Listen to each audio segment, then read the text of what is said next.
Bienvenue sur la chaîne de l'église SOS Lyon. Nous espérons que ce message sera un encouragement et une bénédiction pour ta vie. La semaine passée, on a étudié ensemble, pour ceux qui étaient là, les versets 1 à 9 de Jean chapitre 18. Vous vous souvenez du message de la semaine dernière? Mon Jésus est viril. Mon Jésus est viril. Encore une fois, si vous n'étiez pas là, vous pouvez le réécouter sur notre chaîne YouTube.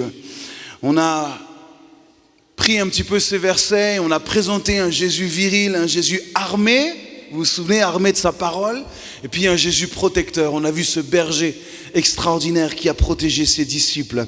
On a vu qu'il était Dieu, qu'il était fils de Dieu et qu'il était aussi sauveur du monde. Et on a vu que les disciples ont assisté aux premières loges, à cette démonstration de puissance, cette démonstration d'autorité de la part de Jésus, de la part du Maître qu'ils avaient suivi pendant 3 ans. Et puis, le verset 9 se termine par cette phrase magnifique de Jésus. Il leur demanda de nouveau, « Qui cherchez-vous » Et ils dirent, « Jésus de Nazareth ». Jésus répondit, « Je vous ai dit que c'est moi. Si donc c'est moi que vous cherchez, laissez aller ceci. » Donc là, on a vraiment le côté protecteur de Jésus en disant, « C'est moi », c'est-à-dire, eux, vous ne les touchez pas, c'est moi que vous êtes venus chercher. Il dit cela afin que s'accomplisse la parole qu'il avait dite. Je n'ai perdu aucun de ceux que tu m'as donnés. Ici, on voit littéralement que Jésus sauve la vie de ces 11. Il va leur sauver la vie face à ces centaines de soldats qui sont là et là, on assiste encore une fois. J'aimerais vous emmener dans la suite de cette histoire pendant quelques minutes. On assiste à une scène fantastique encore juste après, à une scène fantastique grâce à notre bon Simon-Pierre. Lui, il nous emmène toujours du piment dans les histoires, vrai ou pas? C'est lui qui pousse toujours un peu les limites. Et puis là, encore une fois, grâce à lui, on va vivre une scène extraordinaire au verset 10.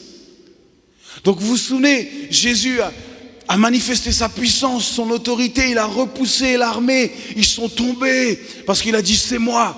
C'est moi qui a sonné comme une menace du ciel, c'est moi l'Éternel, c'est moi le grand je suis. Et là ils sont tous trébuchés, ils sont tombés comme cela. Démonstration de puissance. Et là on a une scène hors du commun. Écoutez ce qui se passe. Simon-Pierre qui avait une épée la tira, frappa le serviteur du souverain sacrificateur et lui coupa l'oreille. Ce serviteur s'appelait Malchus. Jésus dit à Pierre, « Remets ton épée dans le fourreau. Ne boirai-je pas la coupe que le Père m'a donnée à boire ?» Ah mais je trouve ces scènes fantastiques. Fantastiques. Et il y a tellement de choses à tirer de cela. Pierre a vu toute la scène. Il était là, il a vu la démonstration, il a vu l'autorité de Christ se manifester. Il a tout entendu. Il a assisté à tout cela. Et pourtant,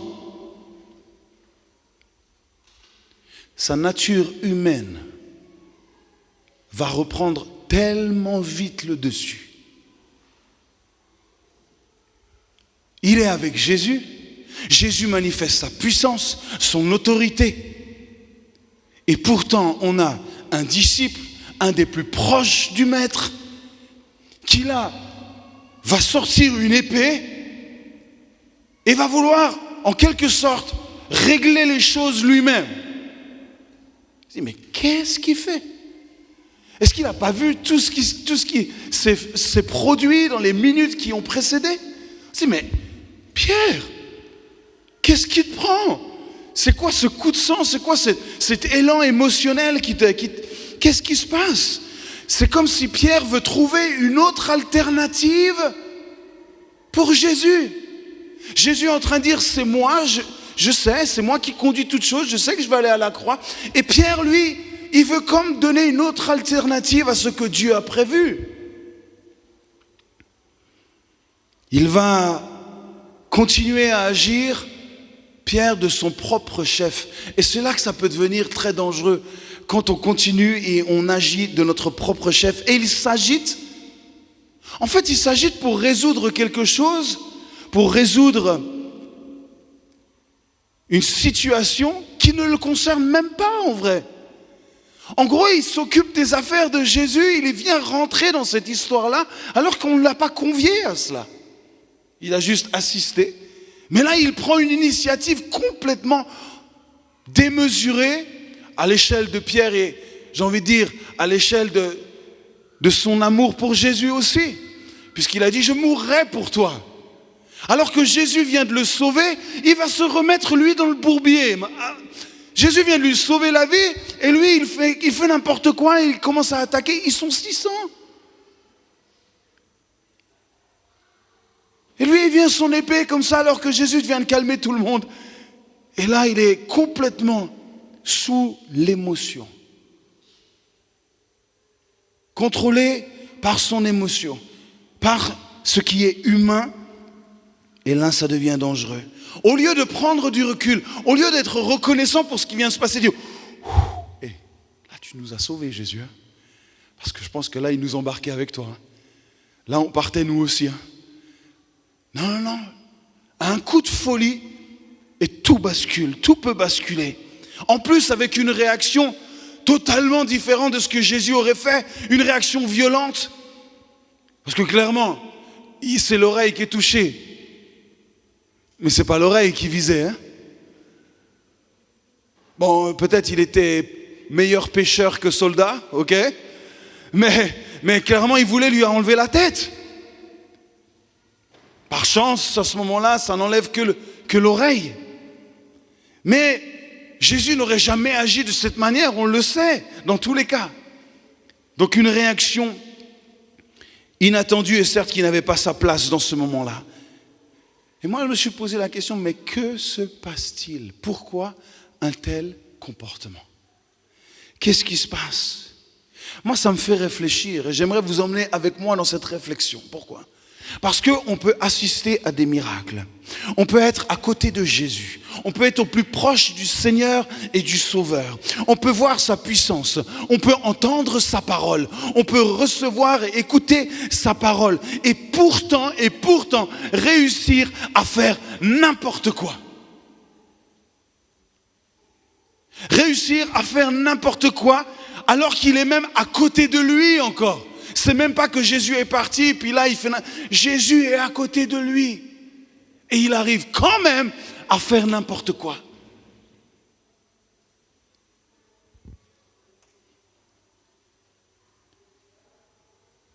C'est intriguant, non? Disciple de Jésus pendant 3 ans. Et pourtant, dans un moment comme ça, aussi important, aussi spirituellement, il y a un tel enjeu. L'histoire est en train de s'écrire là. On a un homme, disciple, aux côtés de Jésus, qui a une réaction purement humaine, dangereuse, complètement à l'opposé des valeurs du royaume de Dieu. Et pourtant, il est dans le bon environnement pour vivre autre chose. Et ça me fait réfléchir aujourd'hui. Comme quoi on peut être dans le meilleur des environnements, on peut être parfois même à côté des meilleures personnes, et pourtant arriver à prendre des décisions dangereuses, avoir des comportements qui peuvent avoir des conséquences dramatiques sur nos vies. Moi, ça m'alerte aujourd'hui. Surveillons nos cœurs, surveillons nos motivations. Prenons du recul. Prendre l'épée dans ce moment-là. Laissez-moi juste vous donner quelques éléments par rapport à cela. L'épée qui est aussi la parole de Dieu dans la parole, qui est cette épée à double tranchant. Attention comment on utilise cette épée. Là, il va prendre cette épée et l'utiliser n'importe comment. Et cela va avoir des conséquences. Non seulement il met sa vie en danger, et vous savez ce qu'il fait? il coupe l'oreille de celui qui est en face, qui l'empêche aussi lui maintenant d'entendre la parole. Ça veut dire que quand on utilise mal ce que Dieu est en train de faire, quand on ne discerne pas ce qui est en train de se passer sur le moment, non seulement on peut se mettre en danger, et puis on peut être aussi une source ou un empêchement pour que quelqu'un reçoive correctement la parole. À cause d'une émotion, à cause d'un comportement non maîtrisé. Et j'aime Jésus à ce moment-là qui, très rapidement, va restaurer l'oreille de cet homme. Et là, on a une démonstration, encore une fois, de l'amour de Dieu. Aimez vos ennemis. Jusque-là, dans le jardin, celui qui est venu pour en faire un prisonnier, finalement, va le guérir instantanément. C'était peut-être aussi une manière de dire, c'est bon, il a fait n'importe quoi, j'ai restauré les choses. Et puis il sauve encore la vie de Pierre à ce moment-là. Dans notre famille, mes parents ont des amis d'enfance que j'ai connus depuis tout petit. Ils m'ont vu grandir. Et c'est une famille avec qui on est encore proche aujourd'hui. Mon père a rencontré Christ en même temps que son meilleur ami. Ils ont cheminé ensemble. Ils sont devenus pasteurs tous les deux. Ils ont servi le Seigneur à différents endroits. Et puis, à un moment donné, notre ami, son cœur a commencé à être ses émotions, l'offense, les blessures humaines, justifiées, malheureusement, ont détaché son cœur petit à petit de Christ. Et puis, vous savez, ça va vite aussi dans ces moments-là, assez rapidement, se même éloigné de la vie chrétienne pratique. À tel point qu'il est reparti dans des travers de drogue, jusqu'à vivre ça avec ses propres enfants après, à vivre des soirées alimentées par la drogue, l'alcool, avec ses propres enfants, qui n'avaient pas non plus 10 ans, mais des jeunes adultes. Et pourtant, à chaque fois que mon père l'invitait pour des événements spéciaux qu'on avait à l'église, il venait. Il venait avec son épouse. Et à chaque fois qu'ils étaient là, baignés dans la présence de Dieu, ils pleuraient. Et je me souviens souvent parce que c'est moi qui conduisais la louange et je les voyais, et ça me touchait aussi. Je me disais, ça y est, ils reviennent à Christ, ça y est. Cette émotion les perçait, la présence de Dieu, parce que forcément, ils avaient connu certaines choses, ils avaient vécu certaines choses. Donc ils n'étaient pas insensibles. Et je dois le dire, ils n'ont jamais renié non plus ce qu'ils avaient vécu dans le passé. Ils n'ont jamais été contre Dieu non plus. Ils étaient dans un environnement favorable. Mais cependant, l'émotion ne les a jamais ramenés. Ne les a jamais ramenés. L'émotion ne les a jamais ramenés. On peut pleurer dans une bonne atmosphère, on peut ressentir des choses dans une bonne atmosphère, mais ce n'est pas la garantie que nous sommes, j'essaye de parler de plus en plus fort, c'est la garantie, c'est la garantie uniquement quand la repentance vient. Et la repentance, ce n'est pas pleurer uniquement, c'est changer. Parce qu'il y a beaucoup de gens qui pleurent mais qui ne changent pas. L'émotion. C'est Christ qui change une vie. Et Dieu merci, il y a quelques années, alors qu'ils étaient au fond du trou, une fois de plus, papa les a invités à venir à la maison. Et puis là, ils ont fléchi le genou. 25 ans après, avoir été dans le ministère, avoir servi Dieu, prêché l'évangile, 25 ans de désert, la grâce de Dieu a surabondé. Et ce jour-là, ce n'était pas uniquement des larmes. Ce jour-là, le cœur a fléchi. Ce jour-là, ils se sont repentis de tous leurs péchés. Et aujourd'hui, ils disent eux-mêmes, nous découvrons un Jésus que nous n'avions jamais connu auparavant. Ce n'était pas juste une bonne atmosphère à un bon moment. C'est rencontrer Jésus qui fait la différence. Ce n'est pas une émotion. Jésus n'est pas une émotion, c'est une personne. Et il nous faut accueillir cette personne. Alors ce que l'on voit ici, c'est que notre chair est faible. La Bible nous dit, la chair est faible. La mienne est faible. J'aimerais vous le dire, ma chair est faible. Et la vôtre? Elle est comment votre chair à vous? Forte? Oh, attention, prends garde à toi si tu penses que tu es fort, la Bible dit. La chair est faible. La tentation est là. L'apôtre Paul lui-même, dans Romains chapitre 7, verset 14, dit la chose suivante. Nous savons en effet que la loi est spirituelle, mais moi je suis charnel. Je suis vendu au péché. Wow. Vendu au péché. Car je ne sais pas ce que je fais. Je ne fais point ce que je veux et je fais ce que je hais. Est-ce que là, on n'a pas un combat contre la chair, là, qui est explicite? Or, si je fais ce que je ne veux pas, je reconnais par là que la loi est bonne. Et maintenant, ce n'est plus moi qui le fais, mais c'est le péché qui habite en moi. Ce qui est bon, je le sais, n'habite pas en moi, c'est-à-dire dans ma chair. Et écoutez ce qui est dit ici. Et là, il y a une clé. Écoutez attentivement. J'ai la volonté, mais non le pouvoir. Là, Paul est en train de nous donner une clé très, très importante dont il nous faut nous saisir aujourd'hui. J'ai la volonté, mais je n'ai pas le pouvoir de faire le bien. Car je ne fais pas le bien que je veux et je fais le mal que je ne veux pas. Et si je fais ce que je ne veux pas, ce n'est plus moi qui le fais, c'est le péché qui habite en moi. Je trouve donc en moi cette loi. Quand je veux faire le bien, le mal est attaché à moi. Car je prends plaisir à la loi de Dieu selon l'homme intérieur, mais je vois dans mes membres une autre loi qui lutte contre la loi de mon entendement et qui me rend captif de la loi du péché qui est dans mes membres. Il y a beaucoup de choses là. On va résumer tout ça, ne vous inquiétez pas. Misérable que je suis, qui me délivrera de ce corps de mort? Là, on a un homme utilisé par Dieu, un homme qui a rencontré Jésus d'une manière surnaturelle, un homme qui a rencontré la grâce brutale de Christ, un homme qui a été percuté par la grâce de Dieu lui a cassé les genoux, l'a mis à genoux.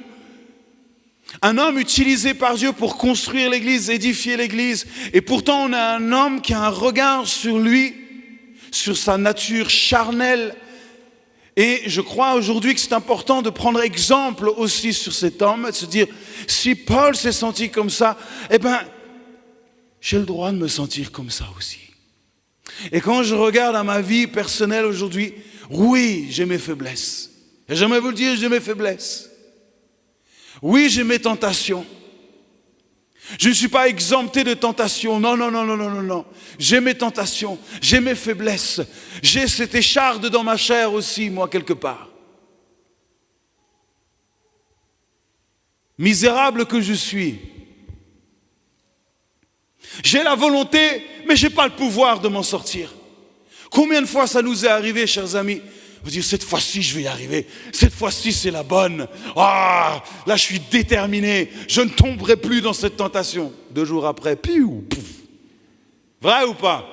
Ou suis-je le seul pécheur immonde qui soit dans ce lieu? Combien de fois ça m'est arrivé? Je me dis, là, cette fois-ci, c'est terminé. J'ai tenu 2 jours, 3 jours, puis pouf.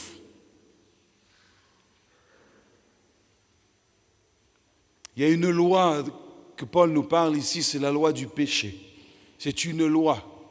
Vous ne pouvez rien faire, vous ne pourrez jamais lutter contre la loi du péché. C'est une loi. Le péché reprendra toujours le dessus sur notre nature charnelle. Toujours, n'essayez pas de combattre cette nature, elle est condamnée déjà. Elle est vendue au péché, c'est ce que Paul dit, condamnée. C'est pour ça que nous avons besoin d'une autre loi. Je ne peux pas m'étaler, mais Romains 8 nous en parle. Il n'y a plus de condamnation pour ceux qui sont en Jésus. C'est la loi de l'Esprit de Christ qui habite en nous. C'est cette loi qui vient prendre place dans notre vie et qui éradique, éloigne, annule la loi du péché. Le pouvoir, ce n'est pas moi qui l'ai, c'est Christ qui a tout pouvoir sur le péché. Je peux essayer de me débattre, je peux essayer de faire ce que je peux essayer avec mes propres forces, avec mes propres émotions. Je vais y arriver, je suis déterminé cette année. En 2024, je tiendrai bon. En 2025, c'était... Non! Si tu commences comme ça, non. Il y a quelque chose de beaucoup plus radical. C'est de réaliser que de nous-mêmes, nous ne pouvons rien faire. C'est ce que Paul dira. Je ne peux rien faire de moi-même. Quand il dit rien faire, c'est absolument rien faire. Il n'y a rien de bon en moi. Il n'y a rien de bon dans ma nature charnelle, dans ma nature pécheresse. J'ai la volonté, mais non le pouvoir. Il est là le secret. Paul indique que la volonté ne suffit pas. Et en fait, cet après-midi, je viens vous soulager. Votre volonté ne suffit pas. Arrêtez de vous battre. Parce que quelqu'un a déjà combattu pour vous. Il a déjà combattu et lui a tout remporté. C'est lui qui a tout pouvoir sur le péché. C'est lui qui a pris le péché, qui a été mis au tombeau et qui 3 jours après a pris la victoire sur le péché. C'est Christ. Ce n'est pas ta volonté, ce n'est pas tes émotions, ce n'est pas nos bonnes idées. Vouloir bien faire ne suffit pas.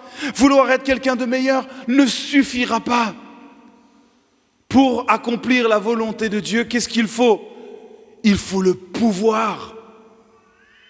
Quand je dis le pouvoir, ce n'est pas le pouvoir malsain, vous m'avez compris. C'est d'avoir une loi supérieure à la loi du péché qui nous donne la possibilité d'accomplir la volonté de Dieu. Et cela, nous la trouvons uniquement en Jésus-Christ. C'est Christ seul qui nous donne cette possibilité. C'est pour ça que Paul dit, quand je suis faible, mais en fait je suis fort. Quand je suis pauvre, en fait je suis riche. Parce que j'ai tout en Christ. Il m'a tout donné. Puisque je n'ai plus rien. Tout est grâce.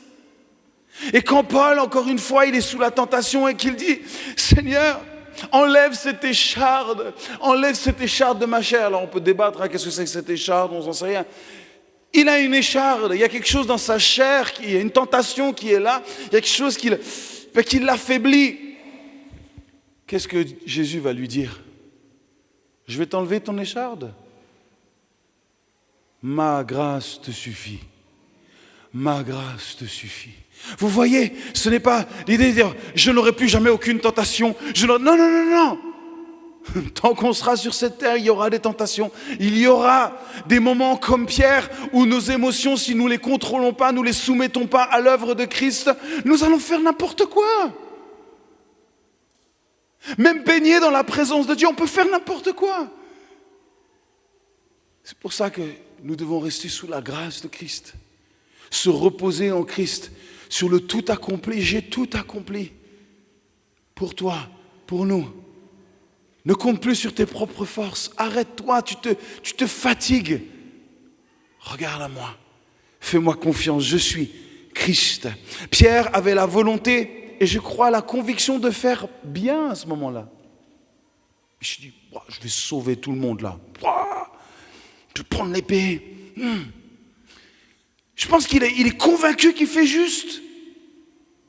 Pourtant, on peut tous se dire, il a fait n'importe quoi. Mais lui était convaincu qu'il faisait la bonne chose. Oui, parce qu'il avait promis qu'il allait mourir pour Jésus. Donc il s'est dit, c'est peut-être le moment. Parce que j'ai dit, je vais le faire dans tous les cas. Je mourrai pour lui. Puis courageusement, il passe à l'attaque. tout seul, contre cette armée.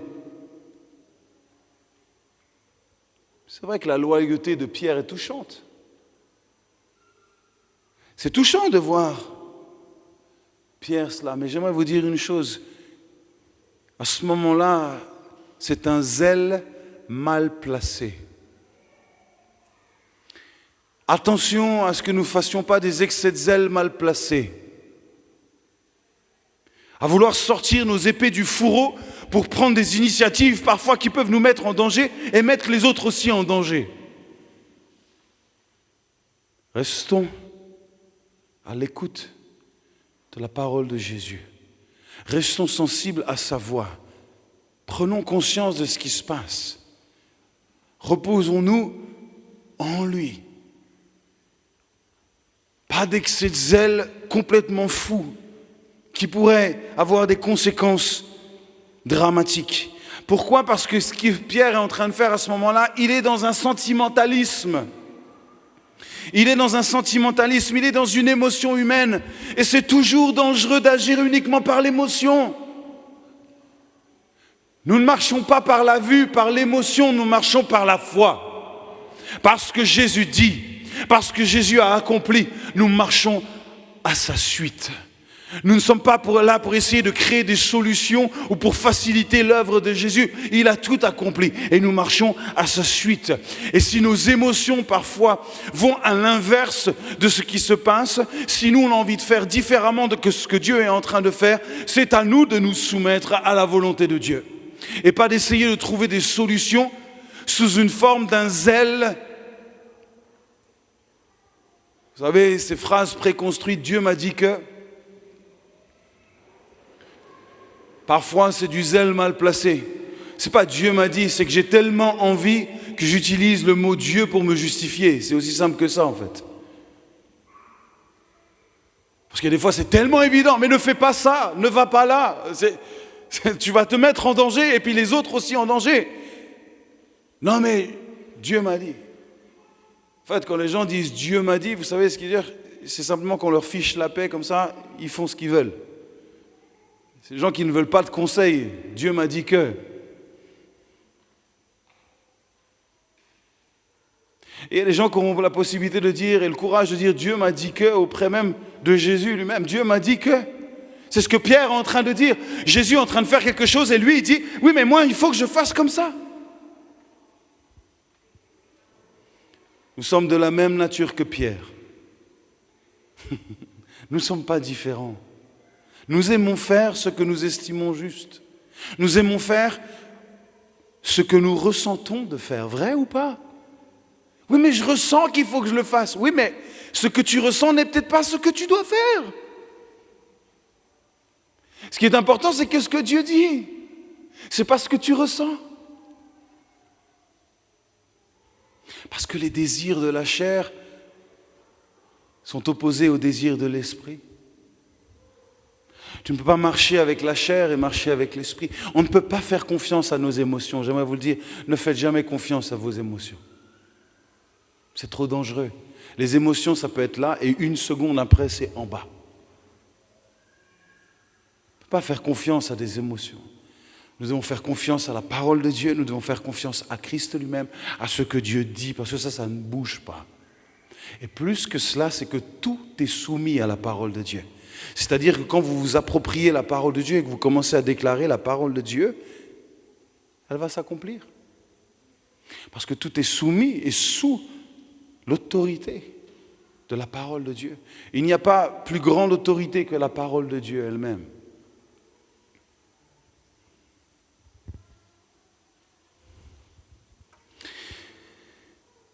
La bonne volonté ne suffit pas, le volontarisme ne suffit pas. On voit un Pierre volontaire, mais ça ne suffit pas dans cette situation.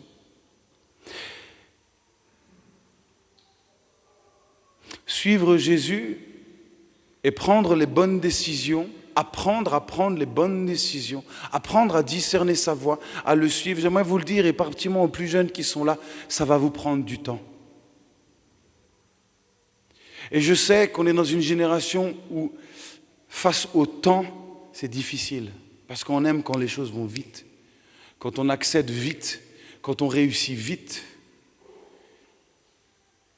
Mais suivre Jésus, marcher avec Jésus, apprendre à se soumettre à lui va prendre du temps. Et il va falloir accepter ce temps. Ce temps pour s'enraciner, ce temps pour être planté. Il faudra accepter ce temps-là. Il faudra marcher, résister, avancer pas à pas selon la volonté de Dieu. J'aimerais vous le dire et nous le rappeler à tous aujourd'hui que le chemin de Dieu c'est le chemin de l'obéissance au plan qu'il a prévu. Le chemin auquel nous sommes appelés. Et l'obéissance n'est pas un gros mot, hein. C'est un mot merveilleux.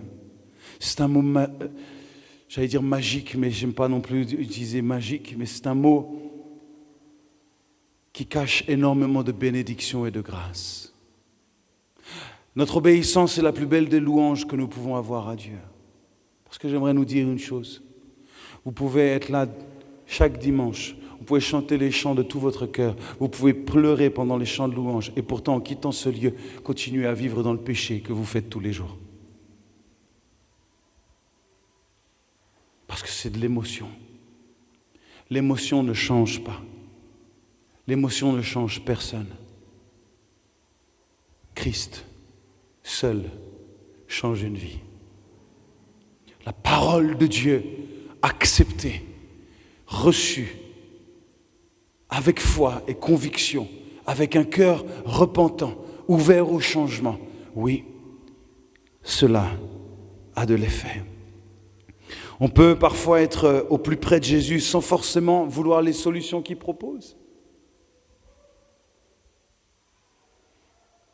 Parfois on prie, on dit Seigneur aide-moi, aide-moi, puis Dieu propose une solution, on dit non pas celle-là, je veux une autre. Hein? Non mais pas ça, mais non mais pas lui, pas elle. Vous connaissez peut-être cette histoire? Un jour, c'est un chrétien, il est chez lui, puis il y a une inondation comme ça qui arrive sur les terres où il vit. Et puis l'eau commence à monter, et puis il essaye tant bien que mal, mais l'eau commence à rentrer dans la maison. Puis il commence à avoir de l'eau jusque-là, jusque dans la maison. Puis il dit, Seigneur, Seigneur, Seigneur, aide-moi, sauve-moi, fais quelque chose. Et puis là, en regardant par la fenêtre, il voit un homme avec une barque, et la barque est en train d'arriver. Et puis l'homme, il dit, mais venez, j'ai la barque. Venez. Il dit, non, j'ai prié, Dieu va me sauver, il va venir me chercher. Et puis l'eau continue à monter. Et puis là, il est obligé de monter à son 2e étage, tellement l'eau qui monte. Et puis là, il dit, Seigneur, viens me chercher, sauve-moi, secours-moi. Puis là, il regarde à la fenêtre, il voit un bateau, un Zodiac qui arrive, un bateau à moteur qui arrive rapidement. Il dit, monsieur, venez, sautez par la fenêtre, venez, la maison est condamnée, vous allez mourir ici.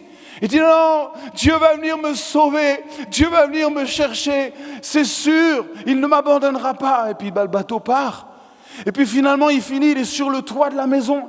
Il dit, Seigneur, viens me chercher, sauve-moi. Et là, Dieu lui envoie un hélicoptère. Et l'hélicoptère arrive comme ça. Il dit, mais allez, mais monsieur, montez, regardez, c'est fini, votre maison est en train d'être engloutie par l'eau. Il dit, non, Dieu va venir me chercher.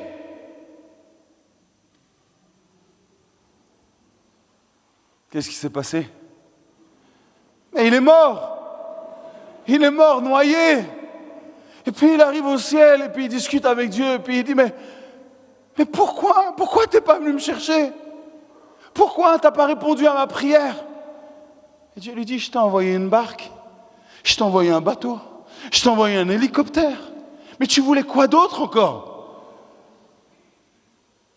Est-ce que parfois on n'est pas comme ça? On prie, et en fait on veut que Dieu réponde de la manière où nous voulons qu'il réponde. On ne veut pas toujours les solutions qu'il nous donne. Pourquoi? Parce que souvent, les solutions que Dieu nous donne, vous savez ce qui se passe? C'est que ça amène du changement dans nos vies. Et ça, on n'aime pas trop quand Dieu, en fait, utilise une situation pour nous changer. On veut juste qu'il colmate le mal quelque part, qu'il répare, mais il ne faut pas trop nous changer. Non. Chaque opportunité pour Dieu est une occasion de nous approcher de lui, d'apprendre à le connaître davantage, à nous changer davantage, à nous tout simplement à apprendre à lui faire confiance davantage. Acceptons les solutions que Dieu nous propose. Dieu est toujours prêt à nous aider.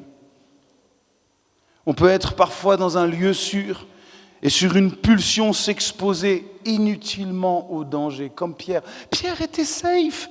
Pierre était là, il était derrière Jésus. Pourquoi il a cherché à se mettre en danger? Restons derrière Jésus. Derrière ce Jésus viril, ce Jésus protecteur, restons derrière lui. Nous n'avons rien à craindre quand il est devant nous. Absolument rien à craindre. Alors, je termine. 1 Corinthiens chapitre 10, verset 13. Dieu est fidèle, et ça c'est une bonne nouvelle. Dis à la personne à côté de toi, j'ai une bonne nouvelle ce soir pour toi. Dis-lui, j'ai une bonne nouvelle pour toi. Écoute, Dieu est fidèle et il ne permettra pas que vous soyez tentés au-delà de vos forces. Oh, ça soulage, vrai ou pas? Ça veut dire que Dieu connaît tellement chacun d'entre nous, il sait nos limites. Ça me rassure. C'est-à-dire qu'en fait, on n'a pas tous les mêmes limites. Il y a des endroits où je suis plus fort et puis des endroits où vous êtes plus fort que moi. C'est pour ça qu'on a besoin les uns les autres, en fait. On a besoin des forces de chacun et de chacune. Et Dieu va continuer à travailler, à nous faire avancer, cheminer avec lui. Et il dit, je ne vous tenterai pas au-delà de vos forces au moment, oh ça c'est important, au moment de la tentation, il préparera le moyen d'en sortir pour que vous puissiez y résister. Est-ce qu'on peut dire amen à ça? C'est-à-dire qu'au moment où la tentation arrive, Dieu est en train de préparer tout ce qu'il faut pour que tu puisses résister à cette tentation. Et quand la tentation vient, Dieu te dit, je vais te donner tout le pouvoir nécessaire pour que tu puisses résister à cette tentation. Peut-être tu n'as jamais pu résister jusqu'à aujourd'hui parce que tu as pensé que tu allais le faire avec tes propres forces. Mais au moment de la tentation, lève les yeux, regarde à moi, prie de tout ton cœur et je te donnerai tout ce qu'il faut. Je te donnerai les versets qu'il faut. Je te donnerai les paroles qu'il faut pour que tu puisses résister et tu marcheras dans la victoire. Et tu vivras la victoire. Et tu ne tomberas plus en tentation dans ce domaine-là. Tu pourras y résister. Est-ce que ça, c'est pas une bonne nouvelle? Qu'en fait, toutes les tentations qui sont là, devant nous, parce que la réalité, c'est que nous en avons tous. Alors attention, ne provoquons pas non plus les tentations. Ok? C'est pas le tout de se mettre dans des affaires bizarres, se dire, ouh là là là là, comment je vais me sortir? Non, non, non. On marche avec Christ, on chemine avec lui, on est soumis à sa parole, on est au quotidien avec lui. Et dans cette marche-là, à vouloir marcher avec lui, il y a des tentations. La nature charnelle va revenir parfois au galop. Mais dans ces moments-là, c'est pas, attends, je vais sortir l'épée de mon fourreau. Je vais couper la tête de celui qui est devant là. Je pense que si des fois nous avions une véritable épée, je pense qu'il y aurait du dégât même au milieu de l'église. Soyons honnêtes un petit peu là, hein? Tout le monde se sourit, tout le monde fait comme ça, mais la réalité,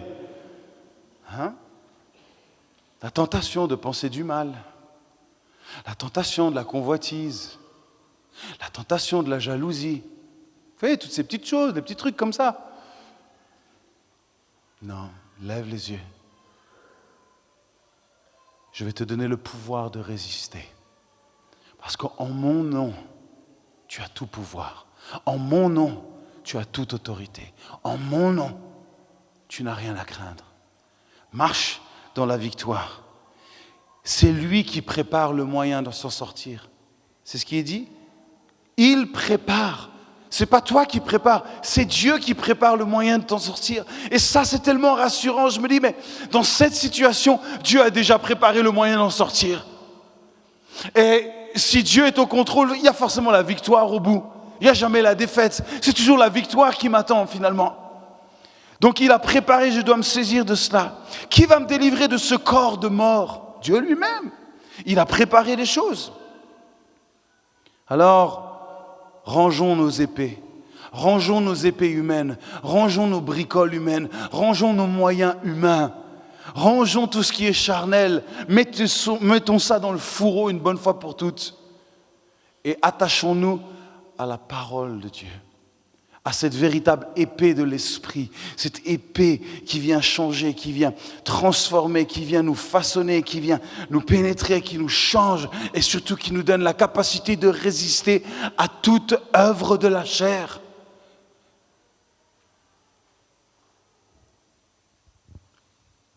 Faisons-lui confiance. Nous ne pourrons pas continuer à faire confiance à Dieu tant qu'on ne cesse pas de placer notre confiance en nous-mêmes.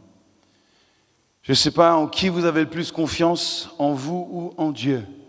Mais tant que vous continuerez à mettre votre confiance en vous, vous ne pourrez pas voir l'œuvre surnaturelle de Dieu se manifester. C'est au moment où vous choisirez de ne plus avoir confiance dans vos propres forces, dans vos propres moyens, dans vos propres courages, ou je ne sais pas quelle capacité humaine à vouloir vous en sortir tout seul, au moment où vous capitulez, c'est à ce moment-là que Dieu peut agir. Et Pierre, à ce moment-là, lui a voulu faire les choses de son propre chef. Heureusement, Jésus l'a sorti de cette affaire rapidement. Je pense qu'il avait tellement compassion de lui pour ce qui allait arriver juste quelques instants après, quand le coq va chanter 3 fois. Il s'est dit, on ne va pas lui faire une double peine à celui-là. Déjà, il a pleuré amèrement. Amèrement. Il a parlé plus vite qu'il ne le pensait. Il parlait de choses qu'il ne connaissait pas. Et il s'est retrouvé. Dieu a finalement pris soin de Pierre en brisant son cœur pour pouvoir en faire de lui un homme utile. Et Pierre a été, on peut se le dire et on le sait, un homme utilisé par Dieu d'une manière extraordinaire. Donc vous voyez, on a tous nos faiblesses. Et nous sommes tous en train d'apprendre à marcher avec Dieu. Ça prend du temps. Ça ne se fait pas en un jour. Mais souvenez-vous, quand la tentation vient, ne sortez pas votre épée du fourreau. N'essayez pas de régler les choses par vous-même avec vos propres moyens. Lève les yeux. Va chercher la véritable épée, l'épée de l'esprit, la parole de Dieu. Soumets-toi à cette parole, résiste et l'ennemi fuira loin de toi. C'est ce que l'épître de Jacques nous enseigne aussi. Amen. Est-ce que ça, c'est pas une bonne nouvelle cet après-midi? C'est pas une bonne nouvelle de se dire qu'on peut rester confiant dans l'œuvre parfaite de Christ et que nous n'avons rien à craindre et que quand la tentation vient, je n'essaye pas par mes propres forces, je me soumets à Christ, j'obéis à Christ et l'œuvre se fait. Il y a de très belles choses que Dieu veut faire avec chacun d'entre nous. Il y a des très beaux projets comme pour Pierre et comme pour les autres disciples. Il y a des choses extraordinaires que Dieu a prévues. Je le crois du fond de mon cœur. Des choses illimitées, des choses que même notre pensée n'est même pas capable d'imaginer. Mais pour les vivre, il faut ranger ton épée, soumettre tes émotions à la parole de Dieu, choisir le chemin de l'obéissance, marcher avec lui jour après jour, lui faire confiance. Chaque jour suffit sa peine. Marcher avec lui, confiant. Et tu verras sa fidélité, tu verras sa gloire. Il sera tous les jours avec toi. Et quand la tentation viendra, dis-toi, jamais au-delà de mes forces. Si la tentation vient, il a préparé le moyen d'en sortir. Il a préparé. Seigneur, où est-ce que c'est ma sortie? Donne-moi l'arme qu'il me faut. Donne-moi le verset. Parle à mon cœur. Je ne resterai pas ici, je ne me soumettrai pas à la tentation. Mais tu vas me délivrer de ce mal maintenant. Amen. Merci d'avoir pris le temps d'écouter ce message. Si tu n'as pas encore d'église, rejoins-nous. Toutes les informations sont sur notre site église-soslyon.com. À bientôt.